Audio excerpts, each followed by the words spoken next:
Good evening and welcome to Altos, your weekly Catholic news program here on Trinity TV and now on TTT. I'm Roger Sands sitting in for Neil Parsonlal. In our top stories this week, Archbishop Gabriel Malze of St. Lucia has intervened in the impasse between Bishop Clyde Harvey and Father Gerard Paul.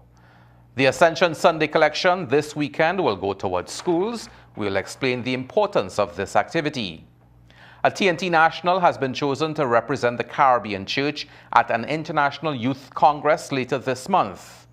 And later we speak with Vicar for Communications, Father Robert Christo, on the significance of the Church's World Social Communications Day this Sunday. Our top story, we continue to monitor the situation in Grenada. Metropolitan Archbishop Gabriel Malze has upheld the suspension of Father Gerard Paul, urging him to humbly comply not only with the suspension, but with, quote, the special and personal requirements as a precondition to being reinstated into the ministry of the Church, unquote. In his statement to the Catholic community of Grenada, issued after a two-day visit, he acknowledged that the Grenadian Church was in pain as a result of the impasse and differing opinions on the parties involved. However, he reiterated that the Church is one holy Catholic and Apostolic Church, and as such, right order must be upheld, quote, in how we work together, how we uphold the promises and vows, and how we correct each other, unquote. Archbishop Malze also recommended that Father Gerard Paul give serious consideration to the effect his actions had on the Church. The leadership of the diocese, Archbishop said, extended fraternal love and support to Father Paul and said he will be provided with all the necessary help to complete the requirements for his reinstatement. Transforming Catholic primary and secondary schools is underway, and Archbishop Charles Jason Gordon is urging generous support for a special collection at Masses this Sunday, the Feast of the Ascension of the Lord.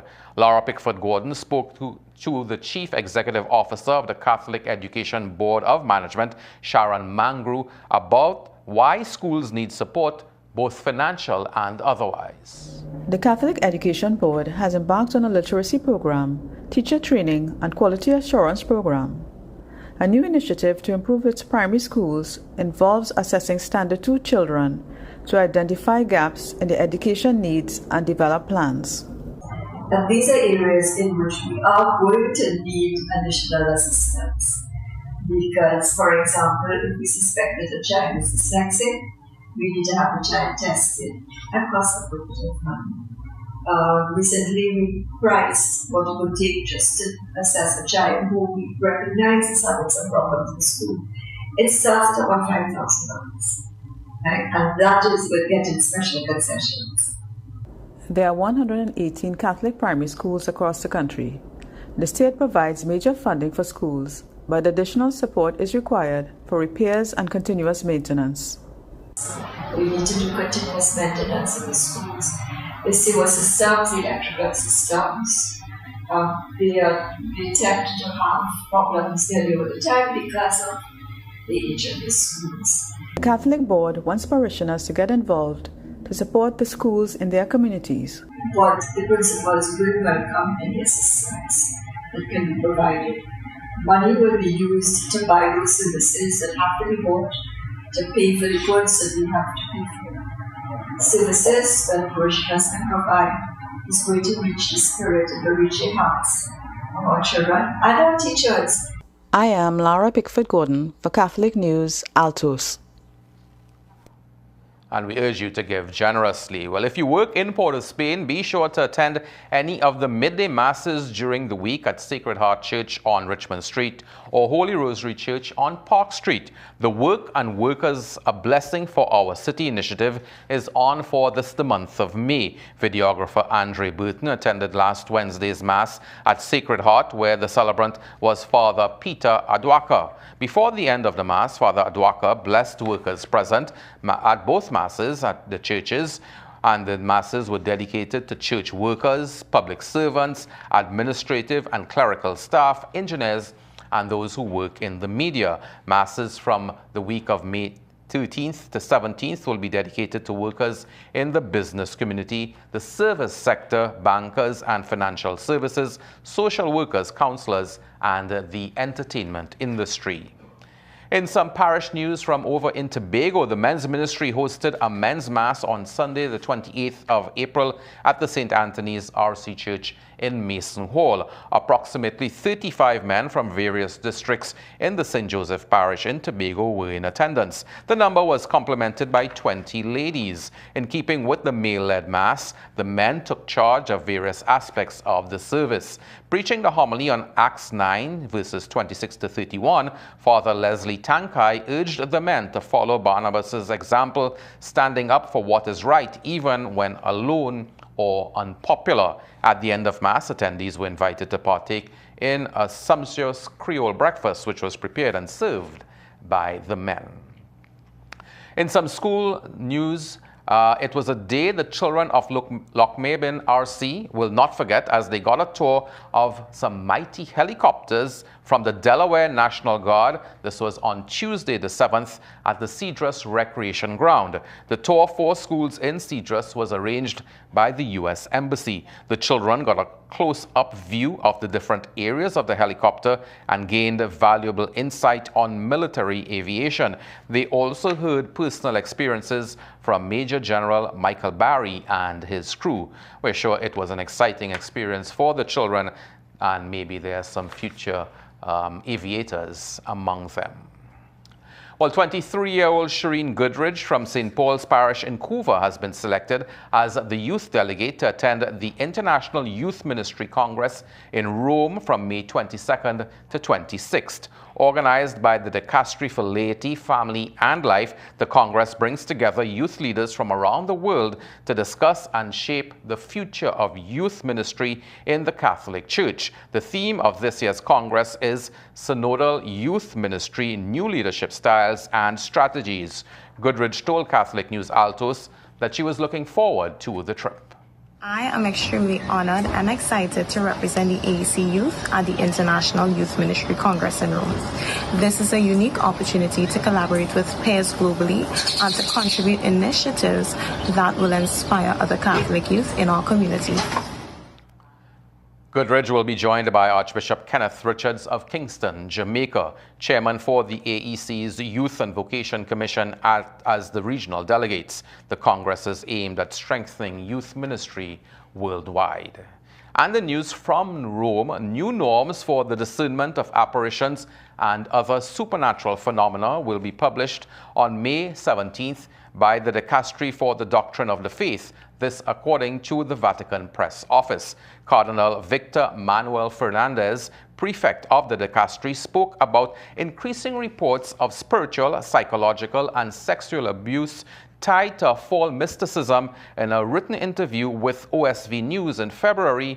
Here is more from Rome Reports. Marian apparitions and supernatural phenomena can be controversial and are very topical. For example, in March, the bishop of an Italian diocese discouraged devotion to a statue of Our Lady, allegedly weeping blood. The Vatican has also issued warnings against some alleged Marian apparitions and miracles. The Pontifical International Marian Academy has already expressed its concern.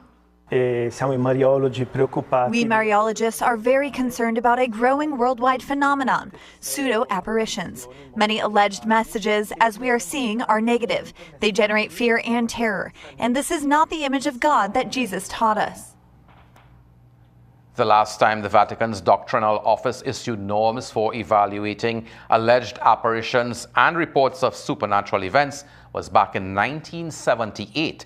This will be the third doctrine from the Dicastery in 5 months. We'll take a short break, and when we return, Vicar for Communications, Father Robert Christo, joins us live on set. But as we leave you for this short break, take a look at this week's trivia question.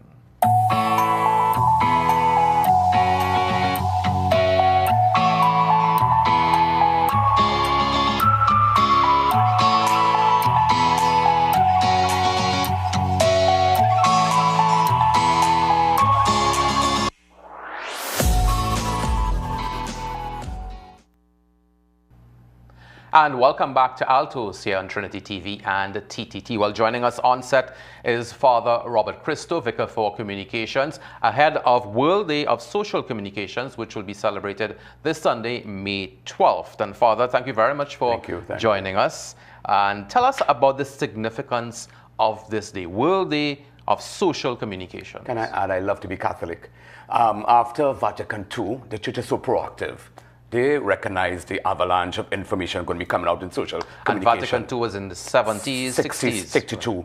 Right. So about 4 years after, the Pope in his wisdom says, I have to see how much you got to get a balance and have responsible communication for the common good to enhance ministry. Because he expected this to go like a digital continent. I mean, wisdom, early o'clock. Right. And that is about 57 years ago. Right. So the very fact I'm listening to you and you're listening to me, we are communicative by nature. So there's a sender and a receiver. So we are communicating. We are communicating. And the very essence of God is communicative. So God is communicative. So the Father is the lover, the Son is the beloved, and the Spirit is what goes between the Father and the Son. So God's essence, God's nature is communication. So the church is saying, well, all this no longer paper. You have TV, you have movies, you have this dinosaur dynamite coming out, which is internet, planet internet.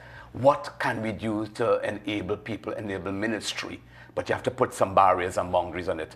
And thus formed 57 years ago, 58 years ago, World Communication Day, to see how best to harness it, to see how best to understand, to go to the ends of the earth. If people aren't reading paper. In 1970, I think, there's a Christian called Elza. He had a cell phone in New York City, 42nd Street. And he says, very soon, you'll have the world in your hand, connected to you, and you will have it all the time. Also very prophetic. I can't even do it with my cell phone today. I know. And I once said in a seminar, I'll never let anybody know where I'm going to be. Hello. This thing, what I worked in a bank, in a room like 20 feet by 50 feet, computers is on my fingernail now. Yeah. So to tell you, you have the church in its movement he said, Elza, he says that the church doesn't have a mission. The mission has a church. Right. Very powerful. The mission is first, to go to the ends of the earth. There are almost 5 billion people out of 8 billion people in the world who have not learned about Christ or surrendered to him. Who has the feet and the Facebook account and the internet account for God? We. So the church has to be very proactive. So this happened 57 years ago. So every year he's using different themes to make sure that you actually responsibly work it for the common good of all, especially the poor who have no access to it, and to enhance ministry. And that's the nature of this whole thing. The fact is that we engage in it without even knowing it. The fact is that the very essence of God is in it. And the church doesn't have a mission, the mission of the church. So whatever channels you have, use it. No longer paper. You have TV, you have radio, you have and now internet, social media. Artificial, whatever devices, use it responsibly for the common good to enhance, not replace your ministry. Right. So communications and the way we communicate over the years has exploded dramatically, as you would have mentioned there, away from, well, more than just paper. Now we are seeing artificial intelligence, and the theme for 2024 is artificial intelligence and the wisdom of the heart towards a fully human communication. So the Pope is talking about AI, and it has really crept in the last year and a half, 2 years. Do you see artificial intelligence as an opportunity or a threat, especially in terms of church communication? I see it as both. Both? We need both. It's ambivalent because as anything else, you can get addicted and or this thing to control you, whatever it is, right? The opportunities are great because some things are mundane. You can automate it. And time, I mean, I've used it a while ago. It's almost like Google on steroids, But it can't replace emotion. It can't replace story. It can't replace relationality. It can't replace the profession of journalism. Journalism is a profession of communication. So you have to be careful. It can't replace, it shouldn't, right? On how best to integrate it for enhancement, because it will reduce error for mundane tasks. It will advance data analysis and bring some cost savings. But you have to be careful with the face recognition and the privacy and the ethical issues. Those are the threats. It's important. Disinformation and making simulation seem real. I went to New York and I met my cousin, and he's on this video game forever, fighting, and believes that when he comes number one in the video game, he's going to make money. Simulation and this world has consumed him into reality that is not real. Frightening. So he's going to get a wife. I don't know how he's going to make children. And then he's going to get a wife, how he's going to make money in this fake world. So you have to be careful it doesn't disintegrate into breakage in relationship and a fake correlation between reality and simulation. You've got to be really, really cautious what it does, because it just enables you to reason and do intellectualism as much as human beings created can do. But your brain is a brain, your heart is your heart, emotion is emotion. You can't cry. So you have to be careful it doesn't replace personhood. Right. And that's frightening, because there's robots, there's ChatGPT, and you can get tied up with it as a kind of cut and paste. But you can't do relationship, you can't tell stories well, you can't bring the heart, the wisdom, the virtue of wisdom into it. You can't just come, you need to have that integrated, to have a balance. So right now there's opportunity and threat, danger and opportunity. So that kind of balance to understand what to do, when to do. And how do you see in Trinidad and Tobago, and even in the wider context, us incorporating artificial intelligence to be better communicators? How do you see that working? Can we? What areas are there? I mean, I have some rootedness for this, because I'm so excited. You can imagine COVID without communication. I mean, we were able to take away from paper. They weren't buying physical paper, and we had to be pushed beautifully into all the channels to get the message out, and we did very well. Online masses, sacramental communion. We can have had communion through under the guise of bread and wine. We had spiritual communion, right? We ran a program right here. We are here where we use a camera to keep connected to people. People felt lost. I went to a COVID hospital every Friday to connect with them virtually, with cameras. There's so much we could have done and are doing by making the stories now using different channels. Know Your Faith was one, very important one. Holy moments from pilgrimages. Sometimes you're going away. I went to Holy Land, and all these pilgrimages, you can come back. You lived in Holy Land virtually. So there's so much story. The 5K tomorrow, people are going to be engaged virtually. I went to New York also. Every morning, we do the reflection for gospel. Right. It's pumped to almost maybe 250,000 people right now in diaspora. They're desperate for Caribbean flavored word reflections.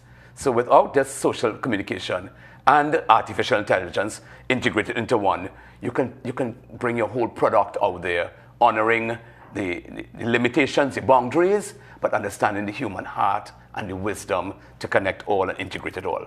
Right. And Pope Francis, in his message for this year's World Communications Day, said the use of AI can make a positive contribution to the communication sector, provided it does not eliminate the role of journalism on the ground, but serves to support it. You're of that similar view? Of course, it's a tool, it's for the service of, and we must recognize that journalism is a profession of communication. It cannot replace it, right? You have to safeguard that power of the profession and the dignity of work. That has to be preserved. And again, distinguish between real and simulated, and understand the human heart is a virtue. And wisdom, you can't replace it. Involves human experiences, stories, relationships with compassion. You cannot automate compassion. You can meet out of an animal or something, cry, right? But you can't imitate feelings, the heart, the wisdom, the soft side, and the true involvement of that in thought processes. So much you could automate. And you could and you should to give us more time to do other work. But that aspect of it, you must learn to integrate it. Otherwise, there's exploitation and a new form of slavery again. You become a robot. Who wants a robot? It has to be an enabler, enhancer for the common good to improve ministry, maintaining your relationship and maintaining your personhood. You are a person made in the image and likeness of God who is communicative. You too have that in you. In terms of Trinidad and Tobago, so this program, for example, we're talking here now, Altos wasn't around a year ago. So church communication has changed a lot over the years. Individual parishes now have Facebook pages, Instagram pages. So it's no longer just one voice coming out there. Where do you see church communication in Trinidad and Tobago heading, and where are the opportunities? And I guess with that, what are some of the challenges? Same thing. It's basically, we want to use more AI-based stuff. I mean, we've got to be on top of it to be relevant and to be connected, especially to the young people. And they like stories, their attention spans short, the imagery is important. If you look at the 5K, I had to end up doing a little transition. We have to capitalize on the use of all the technologies, again with the boundaries, and expand. Our people haven't changed. Everything is fed to us from away, all right? So we are on top, we should be on top. But I think you don't lose your personhood and your Caribbean flavor. We are who we are. You have to integrate all that in the process. The music, the dance, the drama, the stories, the painting, the beauty and the goodness of the truth of the culture. And that is what we have to use now. You just can't stick and paste what comes down for us from foreign. We really have to make a flavor of that to keep that relevance and attention. And again, to go to the ends of the earth to preach good news in a very dynamic way. And final question, Father. I know we have the 5K tomorrow, and that's a bit of a historic step for the Catholic News and the Church in Trinidad and Tobago to organize something like this. And it is on the back of World Day for Social Communications. Give us a little bit about why this has been done and what's the intention of organizing this 5K. It's powerful. To put a link to World Communication Day is not very well propagated and promoted. And to link it, because it's an activity to bring awareness, one, for what we've been talking about, the need to use the medium in a balanced way to integrate and to improve. And I also want to tag on for community building.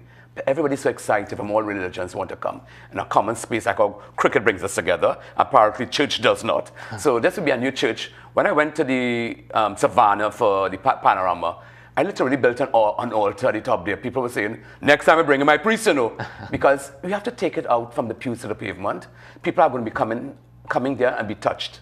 One, by the community, by the communicative aspect of it. One, the theology of the body. This body will rise. So you have to enhance this body, keep this body. So wellness management could be there, community, and also the link to raise some funds, if we could eventually, to spread the good news using all the different platforms that come to us in a balanced approach. So it's a launch to do it, like take it out of the studio, out of the church, to where people are. Where people are.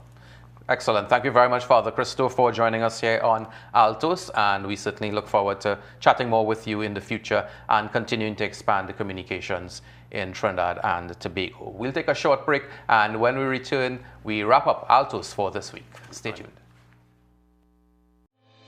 Altos, from the Latin altus, meaning high.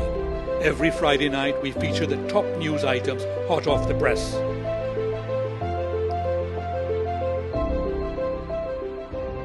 We are taking a leap of faith on Trinity TV. Jump in with us for this new and exciting experience.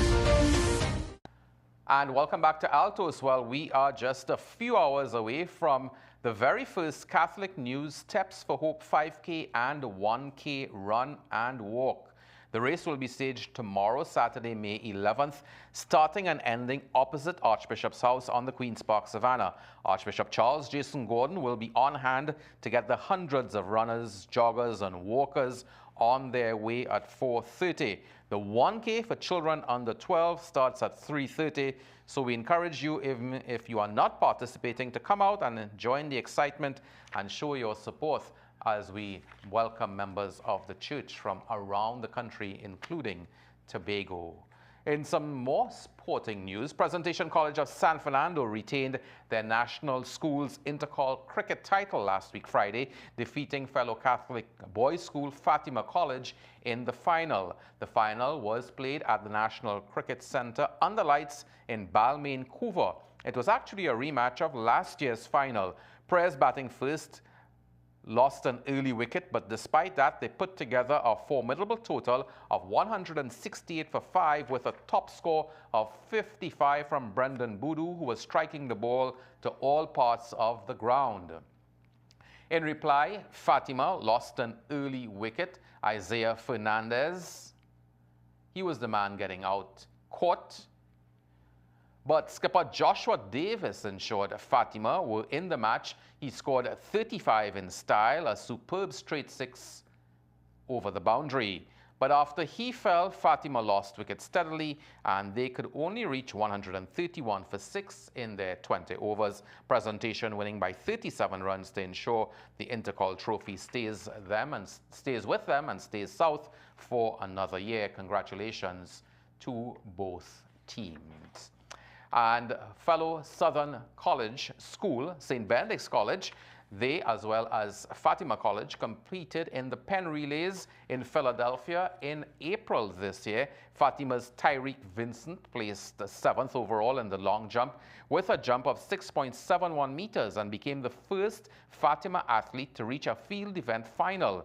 The Fatima 4x400 relay team placed 9th in the final with a time of 3 minutes 37.74 seconds.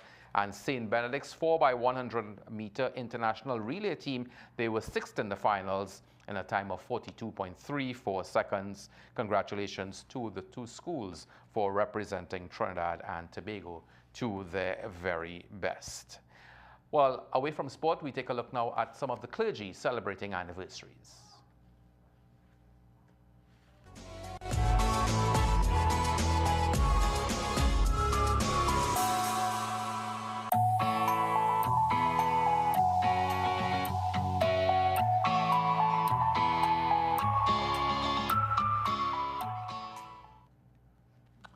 Congratulations to Father. Well, we extend condolences to the family and friends of Diana Reiner, who passed away last week, Saturday, May 4th.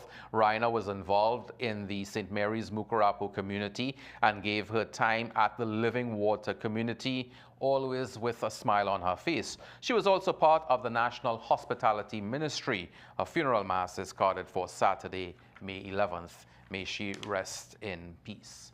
Let's take a look now at some of the events coming up in the Archdiocese.